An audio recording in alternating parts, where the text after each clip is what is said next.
తల మీద రాయేసి కొట్టేసి చంపేస్తాను, తల మీద రాయేసి కొట్టి చంపేస్తాను, చూస్తే నాకు ఇంకా వాళ్ళు ఇంకా ఎటు కనిపిస్తారు. ఎందుకంటే వాడిని 4 రోజులు ఇంట్లో పెట్టుకున్నారంట. పోలీసులు కొట్టాడు, వాడు మళ్ళీ ఆశ్రమం పెడతారంట. Hi hello welcome to our channel friends. ఈరోజు మనం ఒక ఎదవ టాపిక్ గురించి మాట్లాడుకోబోతున్నాం. ఆ ఎదవ అంటే ఇప్పుడు ప్రజెంట్ సోషల్ మీడియాలో ట్రెండింగ్ అఘోరి శ్రీనివాస్ అంట. వాడు ఇంతకుముందు ఎప్పుడు ఒక సంవత్సరం క్రితం 6 నెలల క్రితం వాడి గురించి విన్నాము.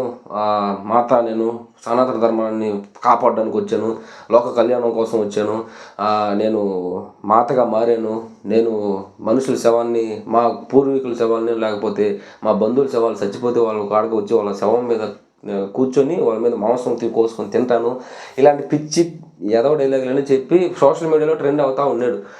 వాడు ప్లాన్ అదే, వాడు చేసిన పని అదే జరుగుతుంది. ఓకే, దాని వరకు మన వాళ్ళు కూడా పట్టించుకోలేదు, వదిలేశారు. ఈ మధ్య ఏం జరిగిందంటే వాడు 2 అమ్మాయిని పెళ్లి చేసుకున్నారంట. ఒక అమ్మాయి అడ్వకేట్ అంట. అమ్మాయి బాగా చదువుకున్న అమ్మాయి అడ్వకేట్ అంట. అమ్మాయి పేరు రాధే అంట. ఆ అమ్మాయి మీరు ఎందుకు చేసుకున్నారంటే 15 రోజులు ఆయన తిరగండి, మీరు కూడా ఆయన మాయలో పడిపోతారు అంటున్నారు. ఆయన 15 రోజులు తిరిగి ఆయన మాయలో పడిపోతే నువ్వు 20 సంవత్సరాలు చదువుకోవడం దేనికి? నువ్వు ఏది మంచి ఏది చెడు నీకు తెలియదా? ఇంకొక అమ్మాయి వర్షిని అనే అమ్మాయి, ఆమె పెళ్లి చేసుకున్నదంటే కొన్ని రోజులు వాడి దగ్గర కిడ్నాప్ చేసిన న్యూస్ వచ్చింది. దాని తర్వాత ఆయన కాడికి పెళ్లి చేసుకున్నది. ఆమెను అడిగితే ఎందుకు పెళ్లి చేసుకున్నావు అంటే నాకు ఏదో రకరకాల కారణాలు చెప్తుంది. అదేం కారణాలు నాకు అర్థం కాదు. నాకు అర్థం ఇప్పుడు ఒకరిని లేచిపోయి పెళ్లి చేసుకోవడం కామనే. వాడు మగవాడైతే పెళ్లి చేసుకుంటే ఓకే, వీడి కాడ పెళ్లి చేసుకోవడానికి అవకాశమైనా లేకుంటే పెళ్ళికి ఆధారమైన ఆయుధం లేదు వాడి దగ్గర. వాడిని ఏం చేసుకుంటారని మీరు పెళ్లి చేసుకుంటున్నారు, నాకు అర్థం కావట్లే. ఇంకోటి, మనం సనాతన ధర్మాన్ని కాపాడుతారని ఎవడు వచ్చినా వాడికి జేజేలు కొట్టడం, వాడికి పూజలు చేయడం, వాడికి ఆశ్రమాలు పెట్టించడం, వాడిని ఒక సపరేట్ సెలబ్రిటీ చేసేస్తున్నాం మనమే. మనది తప్పు. వాడిని పెంచి పోషించేది మనం కాబట్టి మనదే తప్పు. అలాగే ఈ వర్షిని అనే అమ్మాయి ఆయన కాడికి ఇంకెవరైనా వస్తే మీరు యాక్సెప్ట్ చేస్తారా అంటే తల మీద రాయేసి కొట్టేసి చంపేస్తాను, తల మీద రాయేసి కొట్టి చంపేస్తాను మాట్లాడుతుంది. ఇప్పుడు నిద్రపోతున్నప్పుడు వెళ్ళిపోయి ఒక బండ రాయేసి చంపేస్తాను. అంత ఎదవ ఎడ్డి మొహం ఉంది కాబట్టి అసలు ఆ అమ్మాయిలు అనేవాళ్ళు ఎంత స్ట్రాంగ్గా ఉండాలి, ఇప్పుడు ఒకడు ఎంత ప్రయత్నించినానో లేకపోతే ఎంత కష్టపడుతానో ఒక అనాలిసిస్కి వచ్చి ఇష్టపడడం లేక నేను చేస్తా ఓకే.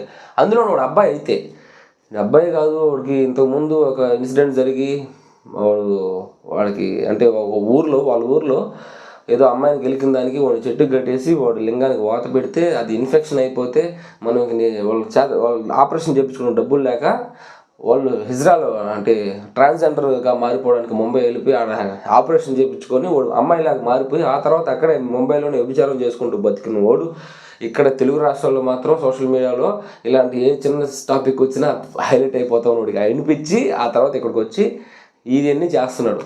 ఇంకోటి, వాడిని నేను సనాతన ధర్మాన్ని కాపాడుతాను, సనాతన ధర్మాన్ని రక్షిస్తాను, సనాతన ధర్మం అంటే ప్రతి ఒక్కరికి ఒక కార్డు అయిపోయింది. సనాతన ధర్మం అంటే ఏంది ఊడికి తెలియదు. సనాతన ధర్మం అంటే అందరూ ఇది సనాతన ధర్మమా, ఇది సనాతన ధర్మమా అని అనుకుంటున్నారు. సనాతన ధర్మం అంటే మన పురాతన కాలం నుంచి ఈ భూమి మనుగడకి మొదలైనప్పటి నుంచి ఉన్న ధర్మాన్ని సనాతన ధర్మం అంటారు. ఆ ధర్మాన్ని ఎలా కాపాడాలంటే ఇవుడు కాపాడాల్సిందే, సపరేట్గా వచ్చి నేను కాపాడుతానంటే నమ్మాల్సిన అవసరం లేదు. కాపాడుకోవడానికి చాలామంది ఉన్నారు. ఈ భూమిని సృష్టించినోడు ఉన్నాడు, భూమిని నడిపించేవాడు ఉన్నాడు. ఇంకొకటి వచ్చి మిమ్మల్ని కాపాడుతాను, మిమ్మల్ని రక్షిస్తానని చెప్తే మీరు నమ్మాల్సిన అవసరం లేదు. మీరు ఎక్కడ మొదలైందంటే మన బలహీనతే ఎదుటోడికి వేరే వాడికి బలం అవుతుంది. ఇప్పుడు వాళ్ళ అమ్మ నాన్న ఏడుస్తున్నారు, వాళ్ళ అమ్మ నాన్న చూస్తే నాకు ఇంకా వాళ్ళు ఇంకా ఎటు కనిపిస్తున్నారు. ఎందుకంటే వాడిని 4 రోజులు ఇంట్లో పెట్టుకున్నారంట.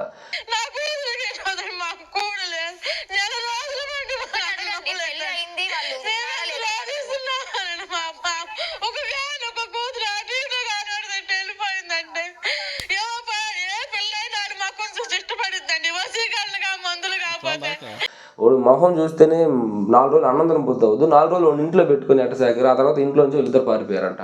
ఇప్పుడు పెళ్లి చేసుకొని వాళ్ళు టీవీలకి వీడియో ఛానళ్ళకి ఆన్లైన్లో ఇంటర్వ్యూ చేస్తున్నారు. మేము హ్యాపీగా ఉంటాం, సంతోషంగా ఉంటాం. అసలు నాకు ఇంకొకటి అర్థం కాదు, వాళ్ళిద్దరికి పెళ్లి చేసిన పూజారుడు ఆడ గూళ్ళో కూర్చోబెట్టుకొని తాళి కట్టించిన ఎదవన ఓడేవుడు. ఇప్పుడు పెళ్లి చేయాలంటే ఒక పూజారు ఉన్నారు కదా, ఓడేవుడు ఆ ఎదవన నాకు అర్థం కలదు. ఇద్దరు అమ్మాయిలకి అంటే ఒక హిజ్రాకి ఒక అమ్మాయికి పెళ్లి చేస్తారు ఎవరన్నా. అలాగే ఈడు ఇంతకుముందు ఒక మాట అని ఉన్నాడు, ఒక అమ్మాయి ఇంకొక అమ్మాయికి తాళి కడుతుంది, అది ఏమన్నా సభ్య సమానికి ఏం మెసేజ్ ఇస్తున్నావు అని. వాడే ఇద్దరు అమ్మాయిని పెళ్లి చేసుకున్నారంట.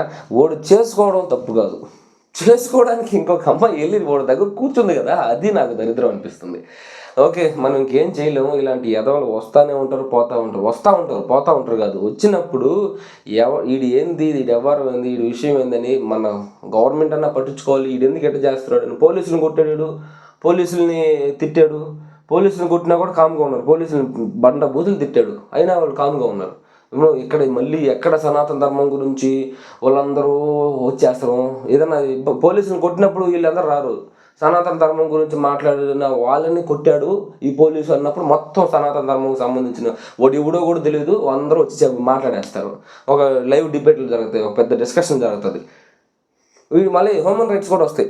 అంటే ఇప్పుడు ఒక అమ్మాయి రేప్ జరుగుతుంది, ఆ రేప్ జరిగి అమ్మాయిని హింసించి చంపేసినప్పుడు హ్యూమన్ రైట్స్ ఏం మాట్లాడు. ఓడికి శిక్ష వేసినప్పుడు వాడిని ఏదైనా చంపేద్దాం ఉన్నప్పుడు అప్పుడు హ్యూమన్ రైట్స్ వస్తాయి. ఇలా నాకు ఇలాంటి సిచ్యువేషన్ జరిగినప్పుడల్లా నాకు పోలీసులు కొట్టారంటే, పోలీసులు అంటే మనం ఎంత భయపడతాం, పోలీసులు మనల్ని ఎంత భయపడతారు. పోలీసుల్ని భయపెట్టి వాళ్ళని భయభ్రాంతులు గురి చేసినట్టు వీడు ఎంత టాలెంట్తో ఉన్నాడు. అలాంటి వాడిని సమాజంలో ఉండించడం, మన రాష్ట్రాల్లో ఉండించడం చాలా ప్రమాదకరం. వాడు మళ్ళీ ఆశ్రమం పెడతాడంట. మళ్ళీ ప్రతి ఒక్కరికి ఆశ్రమం అనేది బిజినెస్ అయిపోయింది.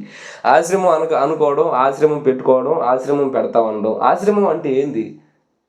ఆశ్రయం లేనివాడికి ఒక చాలామంది నిరాశ్రయం లేని వాళ్ళందరూ కలిసి ఒక దగ్గర కూర్చొని ఒక సంఘంలాగా ఏర్పడి, లేకుంటే ఒక పెద్ద మహానుభావుడు కూర్చున్న ఏరియాని, లేకపోతే ఒక పెద్ద దైవాంశ సంభూతుడు కూర్చున్న ఏరియాని ఆశ్రమం అంటారు. గాంధీజీకి ఒక ఆశ్రమం ఉంటుంది, సాయిబాబాకి ఒక ఆశ్రమం ఉండేది, ఇలాంటి వెంకటేశ్వరకి ఒక ఆశ్రమం ఉండింది. ఇలాంటి వాళ్ళని ఉండే వాళ్ళ ఏరియాని ఆశ్రమం అంటారు. ప్రతి యథమంటూ వచ్చి ఆశ్రమం అంటే ఎట్టా కుదరదు కదా. ఇది నేనేం చెప్తున్నానంటే, ప్రతి ఒక్కరిని మనమే హైలైట్ చేస్తున్నాం కాబట్టి అది చేయడం ఆపేస్తే better. Thank you very much for watching. By.